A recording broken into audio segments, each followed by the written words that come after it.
the first day of January 1892, they opened Ellis Island and they let the people through.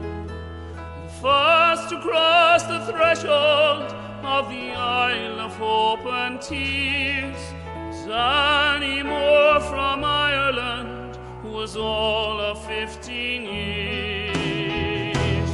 Isle of Hope, Isle of Tears, Isle of Freedom, Isle of Fears, but it's not the isle I left behind.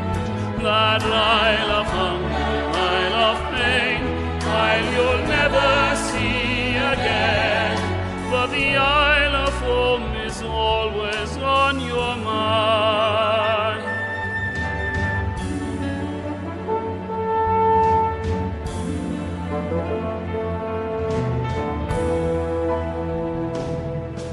In her little bag she carried all her past and history, her dreams for the future in the land of liberty. But courage is the passport when your own world disappears.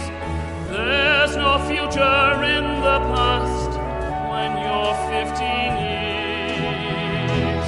Isle of Hope, Isle of Tears, Isle of Freedom, Isle of Fears, but it's not the isle I left behind.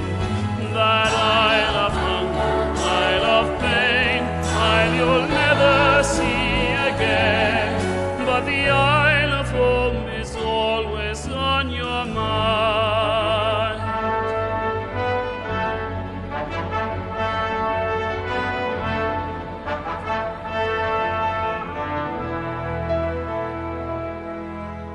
When they closed down Ellis Island in 1943, 17 million people had come there for sanctuary. And in springtime when I came here and I stepped onto its piers, thought of how it must have been when you're only 15 years.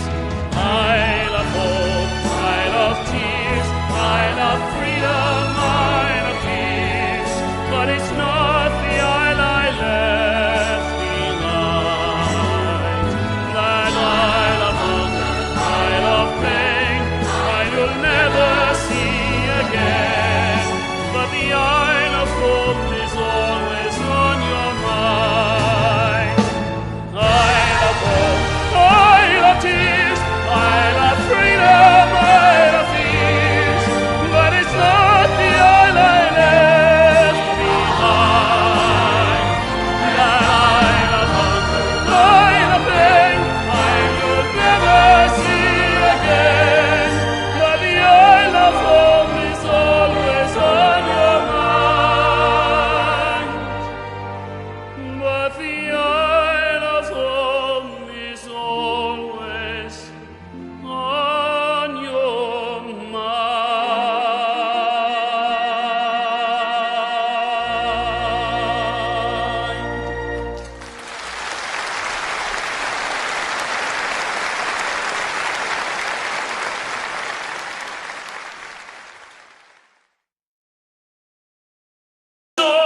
Clouds gather far across the sea.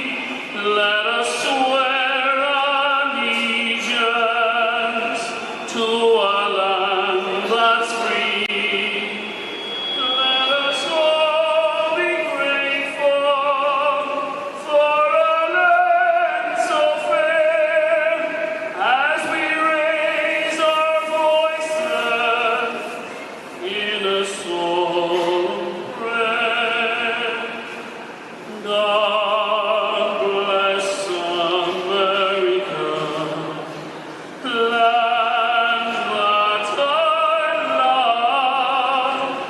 Stand beside her and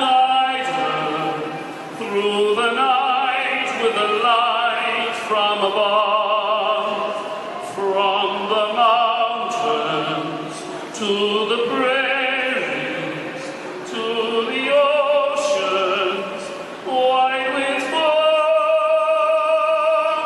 God bless America, my home, sweet home.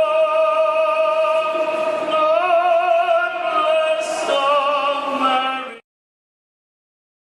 My home, sweet home. Well, this is Rudy Giuliani, and welcome to the Rudy Giuliani Show with a little introduction by that enormously great, wonderful man, Ronan Tynan, singing things he introduced to us, or didn't introduce us to, but reminded us of. So Ronan Tynan, I got to know shortly before 9/11. And Ronan Tynan, although not an American citizen, he's a citizen of Ireland who tragically lost his legs and made a career as one of the greatest Irish tenors ever. He was part of the Irish three tenors. He is also, and I can give you an expert opinion on this, and this is not an amateur opinion, has an excellent tenor voice, operatic tenor voice. If you listen to him sing Italian opera, particularly ranging into the dramatic territory, it's as good a voice as anyone and better than most. And most importantly, on September 11, the man gave up his life to travel around New York and environs, and also into Pennsylvania and Washington, to sing at any funeral he was invited to. And he helped to introduce us to the tradition of the seventh inning singing of God Bless America. It's now done by Kate Smith. It was originally done by Ronan Tynan for George Steinbrenner. And of course, he introduced the beginning of it, which many of us didn't know. Many of us always began, as Kate Smith did in her famous rendition of it, God Bless America, Land That I Love, stand beside her and guide her. It actually begins with a spoken dialogue, almost like an opera aria that has a introduction. And it begins this way with a beautiful poem, and also with an explanation of what this song is, which you may miss when you just begin with God Bless America. Here's the way it begins. When the storm clouds gather far across the sea, let us swear allegiance to a land that's free. Let us all be grateful for a land so fair, as we raise our voices in a solemn prayer. And then you begin, God bless America, land that I love. Note the last word of the poem, prayer. I don't know if they would emphasize that today, huh? Gives you an idea of one of the millions and millions of things in our history and our lore and our laws and our Constitution and our culture, where the bedrock of all of this is God, prayer, understanding of our place in the universe, that we have a role to play, that we don't dominate it, and that when we find that role to play and we play it most cooperatively, we become happy men and women, sometimes even great ones. Ronan, we're going to work very, very hard to bring Ronan on, because his separation, although mended somewhat, was unfortunate, a misunderstanding. Not with me.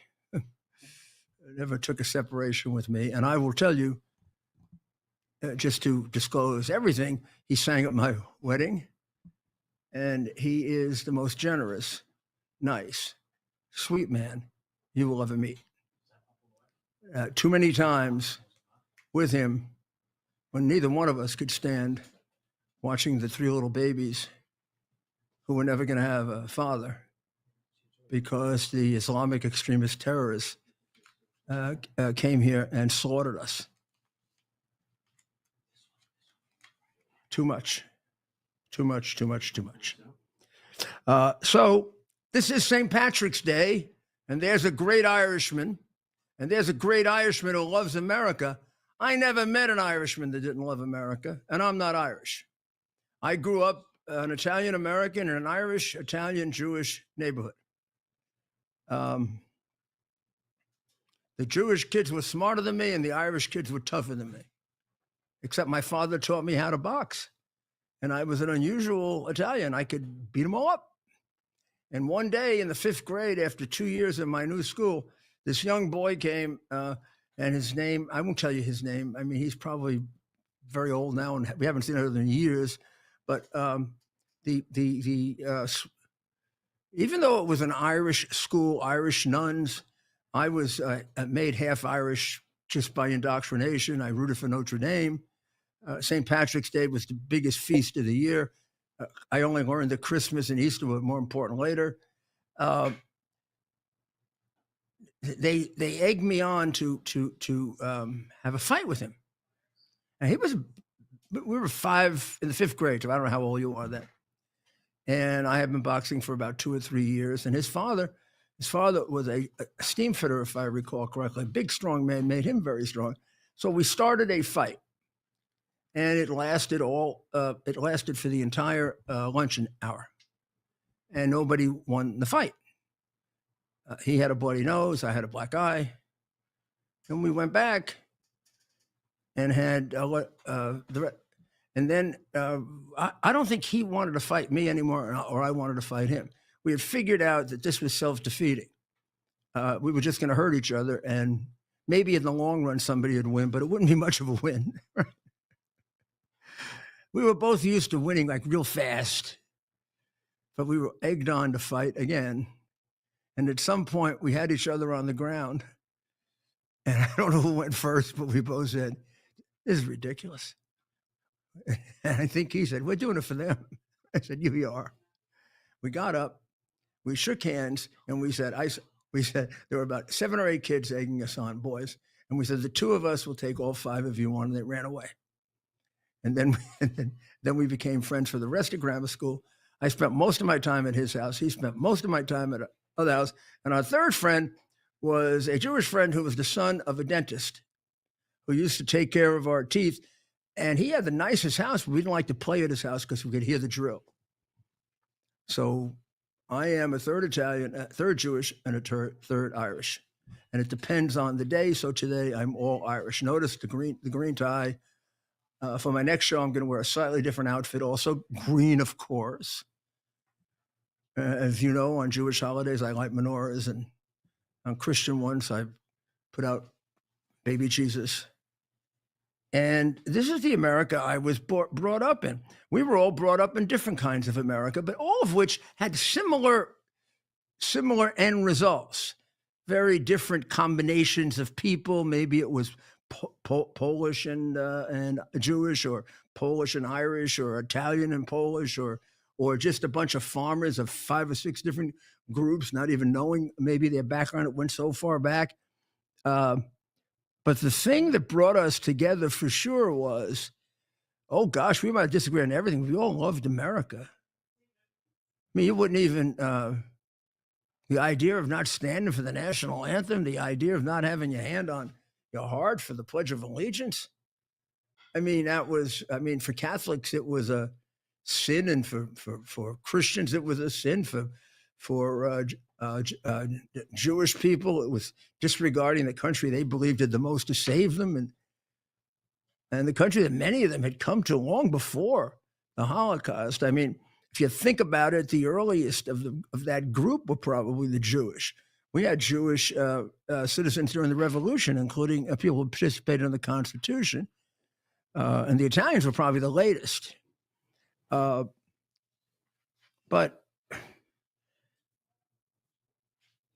sometimes when you say that, it confuses people, and it's hard to explain this today, but it's very important to explain it. It sounds like that Italian, Jewish, Irish thing meant a lot. It did, sentimentally. But it meant nothing when it came down to loyalty. Zero. When Italy made war against the United States, my grandfather, who was born in Italy, my uncles and father were all born here, sent them all off to do anything they could to help America.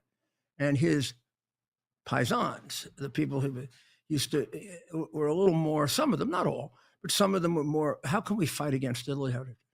And he had no patience or tolerance for it. He said, oh, you having trouble with that? Or he would say in his Italian accent, you having trouble with that? And they would say, yeah. He'd say, okay, I'm making a nice money now. Tickets are not so cheap. But I bet I get you nice cheap. You want to go back to Italy? You go back anytime. Want to fight for that fat Mussolini? Yeah, you like Mussolini? No, we hate Mussolini. Well, what? You like America? Of course I like America. Are you better here in America than Italy? Are you kidding? So cut the shit. A cousin lost his leg in Italy. One uncle was missing in the Pacific, and the third one was isolated on an island, all fighting for the country they were born in, but in part against the country their father came from, with their father their biggest supporter.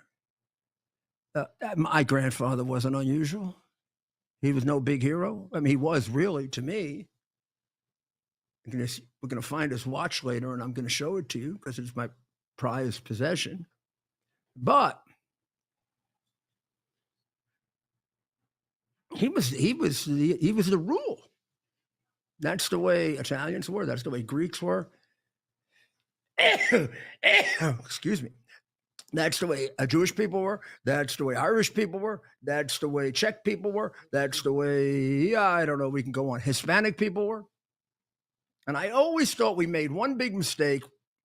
Should have been American Irish, American Italian, American German, American Puerto Rican, American Dominican, American, because that really is the background.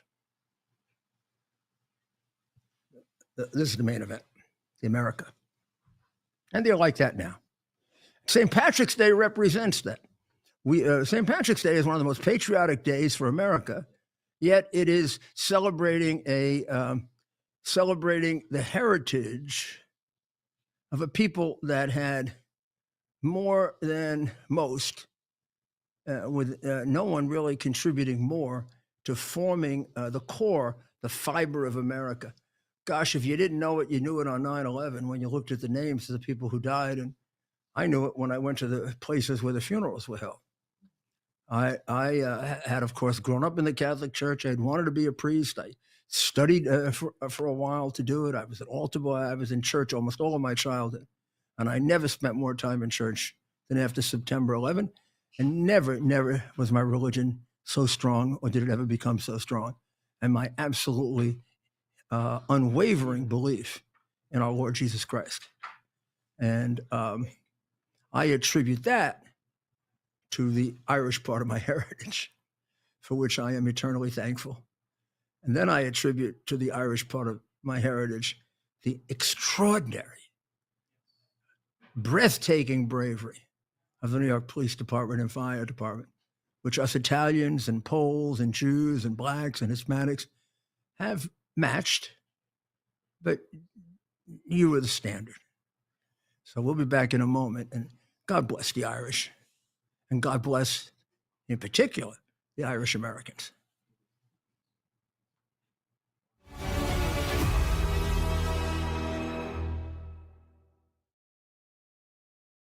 I hear every day about the products you all wish MyPillow carried. Well, guess what? We probably do. Slippers, bathrobes, pet beds, blankets, mattresses, sleepwear, loungewear, duvets, comforters, pot holders, aprons, oven mitts, and so much more. And they're all on sale. For example, get our best-selling standard MyPillows for only $14.98.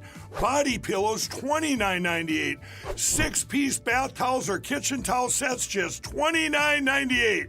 Multi-use MyPillow 2.0s with pillowcase, $9.98. Save $40 on our Spring Percale and Giza Dream bedsheet sets. Any size, any color, and so much more. So go to mypillow.com or call the number on your screen. Use your promo code to save up to 80% on all MyPillow products. And I've never done this before. When you spend $100 or more, you're going to get 2 standard MyPillows absolutely free.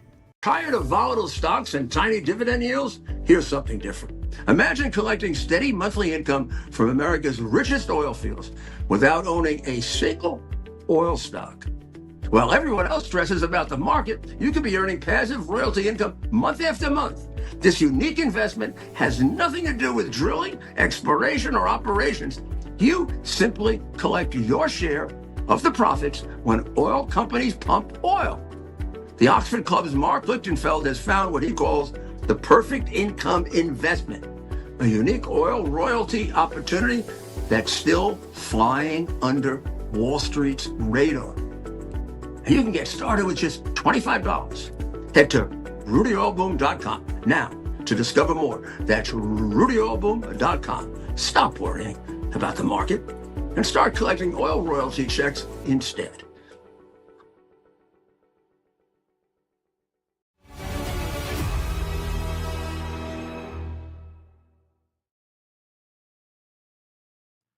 Well, welcome back to the Rudy Giuliani Show. And on this wonderful St. Patrick's Day, Lindell TV, St. Patrick was a warrior, a true warrior for God and for Christianity. So I think he would be very comfortable in this era in which we're fighting the snakes of China and the communist world. Of course, he would be very much motivated by the Blessed Mother who came to Fatima to tell us about the dangers of communism that some of us seem to have forgotten, even in some of the very high places in the Catholic Church. I won't mention how high. So let's go to our wonderful Kara Castronova, who was at the White House today, and the president was on the move again today, Kara. He was, and there was also a briefing here at Caroline Leavitt, which was very interesting, but the president was at the Kennedy Center. As you know, he's taken that over because he doesn't agree with the, the woke agenda and what they're doing with the arts. So he's put a new board there, and he made a speech, and he's promised to really fix it up and, You should put me in charge of opera. That would be great. I didn't know you sang opera. I would be willing to take a competitive exam against anybody he has in mind and win. I would love to hear you sing one day, Mr. Mayor. I got my way through law school, winning opera contests with a wise guy Italian who had a jukebox of operas. And he'd put them on, and he'd say, "What aria is that?" I said, "Are you kidding me?" He said, "You can't get to that." I said, "Okay, I'll bet you the dinner." He said, "Okay, I'll play twice for the dinner." And I said, Wow. "That's Cagelina Manina from La Boheme. Put on something hard." I had no idea. We finally got to. I had to get the opera and the singer and the conductor. What he didn't realize is he only had 48 opera songs there. I could memorize them all. So yeah, maybe there is a place. You should come to DC and check out the Kennedy Center now that Trump has decided to take interest in it. I saw a good Otello there, but it usually is second to it's second level to the Met. No reason it should be. There are ways you could do smaller operas there, and they would actually play better there than in the big Met. But okay, tell me what happened today. Well, there was a really great briefing with Caroline Leavitt again, talking about the auto pen. It's something that's really taking, Trump is talking a lot about it. You started this. You started a good one here, Kara. I know. I mean, I do think that I had some effect because I did ask that question last week. And ever since then, Trump has really been outspoken about it. It went so far last night as to say, and he put an X post up over the weekend and on Truth Social that the J6, pardons are null and void and that they're not legal and that Biden had no idea what he was doing when he was signing them and that these people committed crimes, basically insinuating they could be prosecuted. So I think this is something that we really all wanted to hear. There was a reporter in here today from CNN who questioned the press secretary before I got a chance to about these pardons, but obviously in a negative way, saying, does Trump have any proof of what he's saying on Truth Social? And Caroline Leavitt had a great answer, which was, you're a journalist. Why don't you find out? which is the truth. It's our job as journalists, obviously, to question the government and the Biden administration. Certainly, I think that a lot of the journalists in the room really realize, and now it's undisputed that he was not in a good mental state, and his mind was declining rapidly, especially in the end. And they all know he didn't sign those pardons. And I think it's our job as journalists, obviously, to look into that. So I plan on filing some Freedom of Well, Information Tara, Acts. you and I should just sit down for about an hour, and there's plenty of proof. You ever think of it? Okay, I Right. would love to. So how about his not knowing about the dead congresswoman, that she was dead, and thinking she was in the audience 3 weeks after he wrote a condolence notice? I mean, he's looking for her in the audience.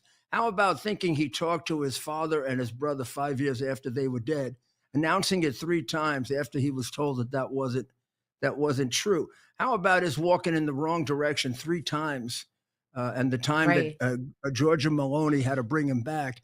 That wasn't in a he that guy was going to go off, probably. They're going to put him on a parachute or something. I mean, Right. how about falling down? How about having to have baby steps to come off the? So why was your thing was so important? Because if I tell someone to sign my signature and I give them authority to do it, and I am of sound mind, that's probably all right. That's a questionable one. You probably get past that. But suppose I don't know who the hell I am and I tell you to do it, and at any given moment I may not know who I am. Then the fact that it isn't my physical signature becomes dramatic, and Right. the appointment becomes null and void. So if at Of the same course. time he doesn't know somebody's dead, he's using a machine, can't even sign his name. That's pretty good proof that he doesn't know what the hell he's doing. Right. And I think this has such a legal effect on so many people. Obviously, he pardoned his family, and we all know, they more than likely committed crimes. The January 6th Unselect Committee, Dr. Fauci. So are all these pardons now non-existent is the question. And I think a really even bigger question, and the New York Post put out an article, which is a big blockbuster article, in my opinion. They did some really good research, and they spoke to some sources. They were actual staffers that were working here at Biden's White House, two of them, who are now coming out and saying that actually it was an individual that was not Biden that was signing these auto signatures, and that everybody knew not to ask any questions, and that they were terrified of this individual, this Well, staffer. Everybody knew this person was the one in charge, and that nobody said anything about it. So my question is, who was that staffer? And we want to find that out. well, I know when I have to do like a wire transfer, I have to twice validate my signature. I mean, I first authorized a wire transfer, and I'll scan a signature, and then I have to authorize it again to make sure it's mine. Now, I wonder how many times he never authorized it. It just went on, just went on there. But the main thing is, the real question is, did he have the mental capacity to authorize? Did he know what he was authorizing? And everything would indicate, when you see his behavior surrounding it, that he didn't. Right. So the use of the pen becomes different than if the use of the pen were done by a mentally competent president. If it were done by a Bush or a Clinton or even an Obama or a Trump, who are mentally competent. But by a guy Right. who can't remember that his old man is dead by 5 years, or can't remember that a congressman just died, and he wrote her a letter of condolences, and he's looking for their congressman. Oh, she's dead. I mean, we have so many of those. It's ridiculous. Can't go in the right direction. Gets knocked out of the presidency because he's not capable of assisting in his own defense, which means he can't remember things. So does he even remember he signed them? I'm going to give I you very one much final, doubt it. going to give you one final legal point that I spent time on. I told you I'd research it. I went Thank back you. to the history of the pardon power. It comes from the pardon of the King of England. And in fact, they're quite specific. They're basing it on the pardon power of the King of England. In order to pardon you, the king had to know the crimes you committed. The king could not pardon you preemptorily. Now, we're not only pardoning preemptorily, we're pardoning when he didn't even know he was pardoning preemptorily. So Right. I think these pardons are useless. Right. And And I I think think it's really important that they depose him. there's English constitutional history that will knock this right out. Right. And the Harvard make-believe professors are all ignoring it. God forbid they should read English constitutional history, even when the framers say that's what they're borrowing to put in the Constitution. They've become such liars. They've become bad law professors. Right. You No, it's you got very a great one interesting. there, I babes. think You got a really great I one. know. The other one, of course, I love is bringing them up to the Bronx. But Excuse me. I have a cough too, Mr. Mayor. Yes, of course. I loved So it when you yeah. brought them up to the Bronx. Yeah, I was thinking of maybe hitting the streets here in DC and talking to some of the people. Hold on. I have the cough. I'm sorry, Mr. Mayor. I heard you Yeah, me sneezing too. earlier. I Me think it's too. We going haven't even around seen here. each other when I have a cough. It's It going must be around DC, transmitting through Lindell TV. I don't think it happens possibly. on America's Mayor Live. We'll have to do it on there. So, So how are other you interesting enjoying it? things. I'm loving it. It's a lot of fun. I mean, this White House has been really receptive to new media. And I think that's really, it's really great. Today there was a new media seat. They had, we hope to be in that new media seat soon, where they just basically highlight different organizations that aren't mainstream media, because this is the wave of the future. People don't trust the legacy media anymore. They consume news elsewhere, like on X and alternate media sites like Lindell TV. They watch you. They're not watching, honestly, CNN or MSNBC anymore. The trust I isn't I there. I I was at an event in Naples, Florida this weekend for Republicans. They all watch us. They know who you are. They know who Mike is. They know some of the other people on the station, not just us, the ones like us. Right. And they say, "Oh no, we don't trust it." I mean, people just tell you, we never watch that anymore. Not even Yeah, no, it's Fox. true. They say Fox went a little too far to the other side. So I know they're coming back now because they're sucking up, but we trust you guys better. And then the independent ones like Steve Bannon and Of Bongino course. before he left to go help us put the criminals in jail. Yeah. Well, this is terrific. I'm That's glad. that's something else they spoke about today was the Venezuelan gang members, and a lot of the leftist journalists had questions about the due process rights, which is another question with your legal mind I was hoping to ask you. Do people with visas or people that are not citizens have constitutional rights? Because that's something that's sort of trending right Limited. now. It's a fascinating thing, right? If they are here legally, but not citizens, they have Right. what are called basic due process, but not the full due process rights you have. Right. So we have more leeway to make if they make serious mistakes or endanger us. We have considerably more leeway to exercise discretion to protect ourselves. And doesn't that make sense, right? If you're a citizen and you do something that's ambiguous, you're sort of going to get the benefit of the doubt. But if you're here under privilege, it's a privilege for you to be here, and you do something wrong, we should have more of a discretion to throw you out. Now, these trans-Dragua guys at MS, this is a joke. I mean, they're throwing out innocent people. Give me a break. First of all, in Right. this particular invasion from Venezuela, there wasn't enough room for innocent people. Maduro was getting rid of every street criminal, every guy in a penitentiary, every guy in an institution. And I got really offended today. Lucky it was St. Patrick's Day, so I feel happy. But I got really, really offended today. There was more attention for this than the killing of Lake and Riley. They Right. were People more were more offended to see. concerned. Yes. Yeah, they're more Absolutely. They were concerned more about these concerned. animals. Oh, they didn't have clothes on. Hey, it's 98 degrees in El Salvador. Have you ever been in El Salvador? They didn't I have. They haven't, but weren't I'm being. imagining you're right. Being hit. They weren't. They were just being organized. They do more damage to themselves than any. I used to take care of the Mariolitos years ago. You didn't have to brutalize them. They brutalized themselves. They would kill each other. If an aggressive homosexual met a submissive homosexual, it was death within 3 minutes, and we had to keep them in separate places because that's what Wow. happened in Cuban prisons. Castro used to kill homosexuals. That's who Hollywood supported.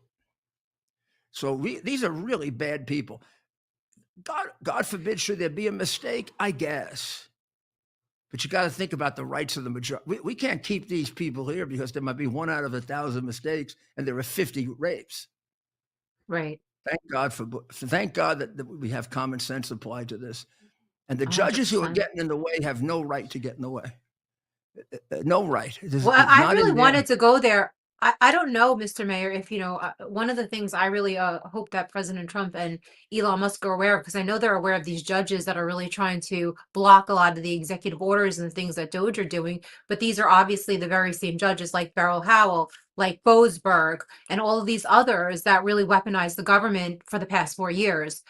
They're the same judges. They're just now basically politically persecuting in a different way by blocking orders. So I hope that they're aware of that, and that these judges are really rogue characters and that they do impeach them. Somebody actually asked the press secretary today about impeaching judges, or alluded to it, but in a negative way, saying, why is Elon Musk going out there saying impeach judges, which he has been. And I agree 100% they should be impeached because they're the most unchecked branch of the government.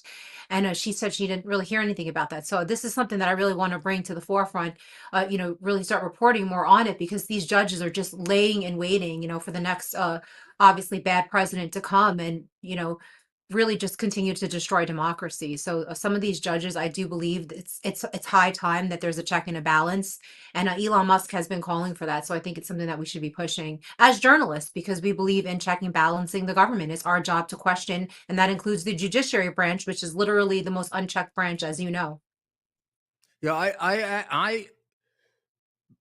I believe, without drawing a line right now, and I have to study to draw the line, that there are judges that should be impeached, judges that should be admonished, and judges where we should just write it off to a difference of opinion. You got 3 different levels of wrongdoing. Right. And I think, in a way, you and I have talked about this a lot, and you've expressed that there were judges that were horrendous.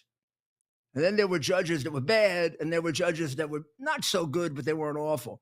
And I don't want you to mention, you even mentioned to me a Republican judge who went easy at first, and then they frightened him. I'd like to find out who that was, because I think that's one you'd love to talk to and find out, how did that happen to you? How did that happen to you? That would be very worth both a congressional investigation. What do they accomplish? Do you think congressional investigations accomplish much, Kara? I think this time around it would. I think we have such a stronghold right now. We shouldn't let it go. I think in 2 years, who knows what's going to happen? It could change. We don't know. And I really think that right now is the time to just set an example. Like, I'm not saying you have to necessarily impeach the judge, but even just open an investigative committee, a bipartisan one, and just ask some simple questions, like, about what happened over the past 4 years. Right. And even the left now is admitting that they were really, quote unquote, a little hard. I heard the expression, they were a little hard on Trump, so this stuff needs to be investigated. I think we have a 2-year window. I think after this 2 years passes, it's never going to happen again. We're never going to have that window. And I'm really, I'm sort of afraid that we're never going to get to the bottom of it, because I could in 4 to 6 months do with a grand jury what it takes them 4 years to do, and they never really do. And then they're really always, I find that they're always afraid of the hard subjects. For example, the Comer Committee never touched the devastating email that Hunter Biden clearly states in writing, ultimately, that for 30 years he gave half of his income to his father. That's a killer. That's a piece of evidence you normally don't get.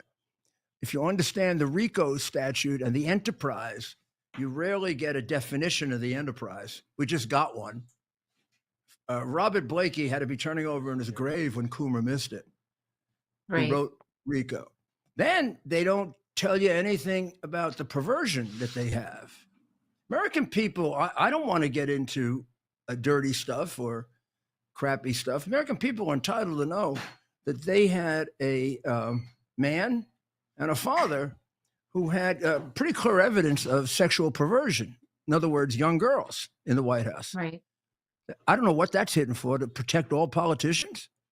Why the hell would a Republican hide that? There are several pictures of child pornography. Now, you don't have to show the pictures. You don't have to identify the girl. But you got to get them up there to explain, this was a mistake, or That's what would happen to me or you if we were Right. found with child pornography. At a minimum, we would be arrested and we'd have to talk our way out of it. We'd have to explain it was a mistake. It was a one-time incident.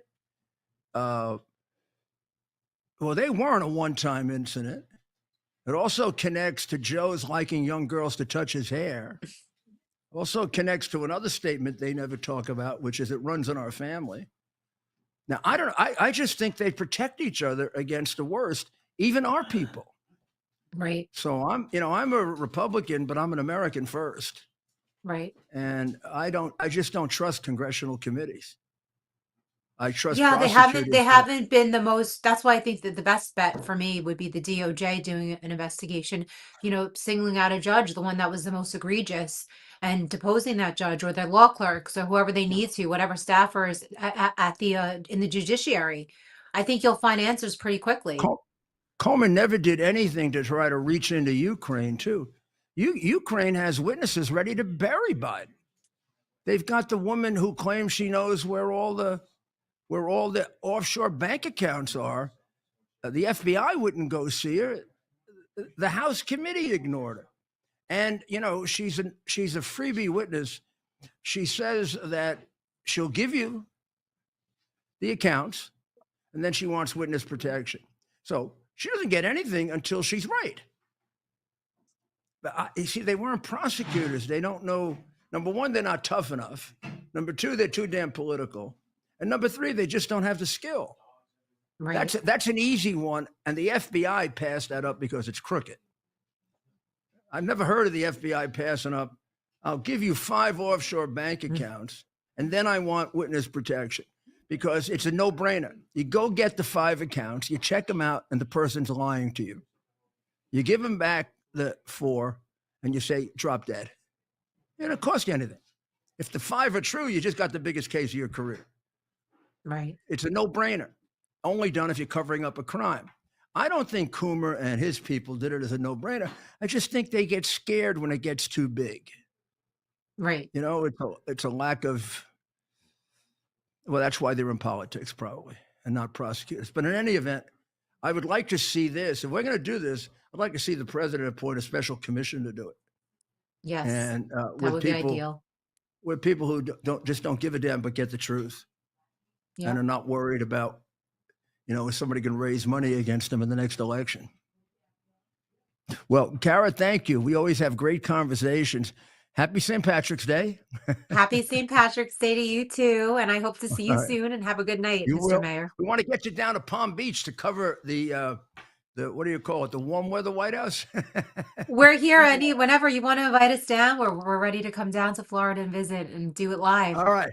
Okay. All right. Take care. All right. Bye, Mr. Mayor. God bless. Isn't she great? Oh, yes. What an addition. What an addition.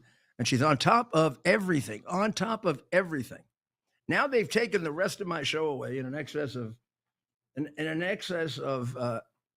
wanting space, and I don't even know what the time. I don't want to say this because it will frighten a lot of people who are unnecessarily now hysterical about flying. But right now, a different kind of flying, I'm flying blind. But none of those planes going over there are flying blind. They better not be, because they're too damn close to Mar-a-Lago. And I thought it was fabulous. If you watch our show, you know that for a long, long time, we, Ted and I, have been getting ready to go attack the Houthis ourselves. It was extremely embarrassing. Extremely embarrassing. And with the greatest appreciation I could possibly express to Bibi Netanyahu, that they went down there, a long trip from Israel. The Houthis, Syria's right on their border, Lebanon's on their border, Egypt back down there. Even Iraq is not all that far. Houthis are all the way down at the bottom of Saudi Arabia. They kind of baffle Saudi Arabia, which I don't understand. I mean, Saudi Arabia is worth about 1 million times more than they are. But in any event, the Houthis are good fighters, apparently. That's until they met up with the Israelis. I am told because we now have a president, we're now taking over our end of it. And I got to believe that President Trump said, thank you, thank you for doing our job for us. Because the Houthis were killing Americans and Joe Biden was letting them do it. I can't even say that without probably saying something that I'm not allowed to say.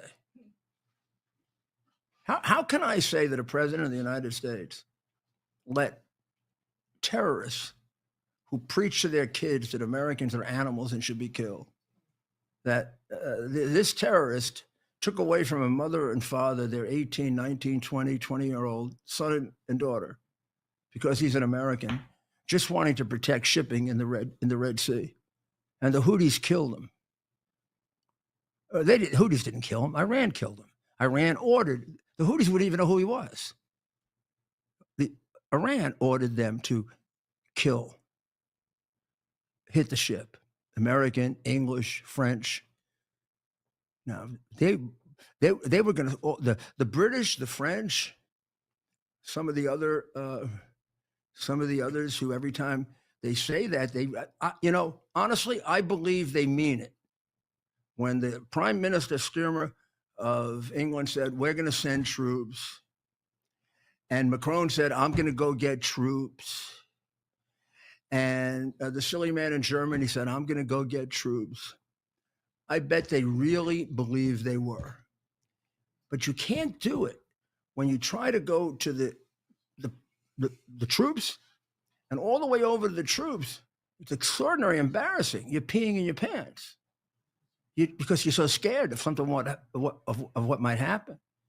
And then you realize when you get there, not only are you peeing in your pants, you have no cojones. None, not even little ones. Not even this big. So then in England, it was really funny. The English, who are all against us and all for them, but I guess they had just had it. Sturmer said, we're going to send British troops to help the Ukrainians. And the British press said, what British troops? We don't have any troops. We don't have any troops. The last troop we had got killed in the Second World War. The French were going to send troops, but the French general who was going to lead it surrendered. He surrendered. He just doesn't know where to send the surrender papers. So Macron had to give that one up. This is pathetic. It's pathetic what's going on in Western Europe. There's only one great thing about it. We're going to roll right past them. You watch Vance with that speech in Munich, still the best speech I can remember given by an American vice president since Richard Nixon told Khrushchev off. And you probably weren't even born when that happened. I hardly was born. But I have one of these unreal memories. Not only that, I can tell you where it happened. It happened in the New York Coliseum, which I eventually sold for $475 million and gave the project to someone other than Donald Trump. He bid for it and lost. Has never talked to me about it, even though I prod him. Never talked. I know he's angry, but he never prodded me. He never talked about it because he was actually a very honest guy who played by the rules. He won a lot of bids, plenty of bids, great bids. So we're hitting Houthis now. And I couldn't get a real good fix on just how hard, except the statement that I got was, you can be very happy, which means we probably came pretty close. You could, well, I mean, of course I'm happy. Look at that. I mean, Yemen is not all that big. That looks like all Yemen that just went. There goes Yemen. No more Yemen. And I feel sorry for well, I don't know. I shouldn't say that because they like to kill Christians too, come to think of it. No, I don't feel sorry for them. But in any event, they were doing that for Iran. Now, here's the best part of it. Please note the little things, which is why our country is back big time. And we're not hanging back very much. Trump made it very clear, something Biden never said, and something Ted and I said every time the Houthis did an attack. It's not the Houthis, it's Iran. Don't hit the middleman. hit the guy. I used to play my scene from The Godfather, right? Right. About who was it really? And The Godfather finally tells his appropriately on St. Patrick's Day, his Irish counsel. He says to him, Tom, it was always Barzini. It was always Barzini. The Tartaglias were too dumb. The Tartaglias are a bunch of pimps. They were too tough to outfight Santino. It was always Barzini. It's been always Iran. And Trump today twice said, in language Iran, you better pay attention to, because this guy is not a Biden. He is not an Obama. And I happen to know he doesn't like you. He doesn't like you. Not personal. You just kill too many Americans. And those of us who love America don't like you when you kill Americans. We don't do what Biden does or Obama. When you kill Americans, we don't give you, $100 billion in cash like Obama did. Or when you kill Americans, we don't give you 300 billion in money like Biden did. No, we don't send you money. And then if you give us a proper justification where we can't avoid it, we try to kill you, destroy you. And you're pushing him. He gave you 2 weeks of opportunity to enter some kind of a peace treaty. And what are you doing? You're sending out bombs from Houthi. You think Trump doesn't know they're coming directly from the reign of terror, from the Ayatollah? You think he's going to go hit back much more on the little stupid Yemen? By the way, as far as I can tell, you don't have any air defenses left. Netanyahu took them all out, didn't he? It seemed to me he did that pretty easy. Well, what would you think would happen if America and Israel decided, let's see how good we are with Iran? You think you can match it? Of course you can't. China's abandoned you already. Russia's abandoned you already. They're not going to back losers. You've lost everything. You've lost Saudi Arabia. You were trying to make up with Saudi Arabia, but they're never going to work. They've hated you for 2,500 years. You think they're going to start loving you now that you want an atomic bomb? So there actually isn't even another course with Iran. There's no use negotiating with it because you lie. So it's just a matter of time, Ted, when those nuclear facilities get taken out. And I think they're looking for a best way to position it. So when we come back, we're gonna take a look at the deportations that are going on, which are really extremely way ahead of schedule, or ahead of anything I believed. And I believed they're going to close the border right away, but I didn't think they'd do this many deportations as quickly. Secondly, I did think the courts would interfere as much as they do. I thought even more. I'll tell you why in a little while. And then just one for my psychological well-being. Schumer is finally being protested against by a Jewish group as a traitor to his own people. What a piece of garbage. We'll be back. We're going to stay on for 2 more minutes, Mayor. Oh, we're going to be here for 2 minutes? What would you like me to talk about for 2 more minutes? Tell me. Just pick a subject. No, let's have some fun. Pick a subject and say like, what? The American League East with reporters and I'm unhappy about losing Cole. I think that there are two people you can't lose. You can't lose him. You can't lose Judge. So they lost a pitcher who anchors the team. They have a lot of really good pitchers. It is possible one of them could become an ace. But it would have been so much easier if there was a pitcher they could emulate. And losing him for the whole season is really wicked. It may be like the Dodgers losing Sandy Koufax in the great years. Can they make it up because they have so much talent? Yes, but they play in the best division in baseball with, with Baltimore, and Boston's constantly improving, and it's going to be tougher than it would be. But somehow, I still think they'll pull it out. So we're going to be on very shortly on X. You just stay on. If you're on X, move over to X. We're going to have a few more St. Patrick celebrations, and we're going to take a look at Biden auto penning. Oh boy. The changes Trump has already brought about in Europe that you don't even know about. All this tariff stuff, he's won about 2/3. No, he's won about 1/3 of them already. He's got 1/3 of them in perfect position, and a third we probably don't win. So we have to take a little beating on that. But the overall thing is we win. If we straighten this out to free trade, I'll explain that to you, because it's the only weak point that they have, and it isn't a weak point, it's a strong point. It was last time too, and it was for Reagan. And you won't believe this, but they did the same thing to Reagan. They're doing to him because they're too stupid to do something new. So we'll be back very shortly. God bless Israel. God bless Ukraine. God bless the people of Iran. God bless the Irish people all over the world. And God bless the United States of America.